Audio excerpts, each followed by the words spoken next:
चिंतामण नगरचा पूल सुरळीत चालू न झाल्यास रेल्वे स्टेशन मास्तरच्या खोलीला ठोकणार कुलूप.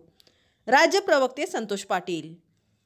सांगली जिल्हा पोलीस अधीक्षक, लोहमार्ग रेल्वे पोलीस पुणे, मिरज मुख्य अभियंता रेल्वे बांधकाम विभाग यांना लवकरच पत्र देऊन येत्या 1 ऑक्टोबरला चिंतामणी नगरचा रेल्वे ब्रिज दोन्ही बाजूने सुरळीत चालू न झाल्यास 1 ऑक्टोबरला सांगलीमध्ये सांगलीतील रेल्वे स्टेशनच्या मुख्यालयातील रेल्वे मास्तरच्या ऑफिसला कुलूप ठोकण्याचा इशारा दिला आहे, अशी माहिती मराठा स्वराज्य संघाचे राज्य प्रवक्ते संतोष पाटील यांनी म्हटले आहे.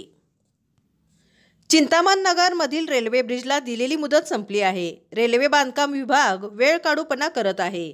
याला पूर्णपणे ठेकेदार व रेल्वे बांधकाम विभागाचे अभियंता जबाबदार आहेत.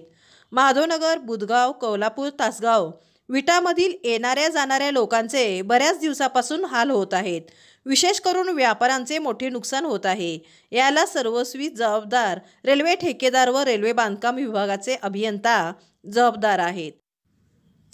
येत्या 1 ऑक्टोबरला जर चिंतामण नगरचा ब्रिज दोन्ही बाजूनी सुरळीत चालू झाला नाही तर सांगलीच्या रेल्वे स्टेशन मास्तरच्या ऑफिसला कुलूप ठोकण्याचा इशारा मराठा स्वराज्य संघाचे राज्य प्रवक्ते संतोष पाटील यांनी दिला आहे.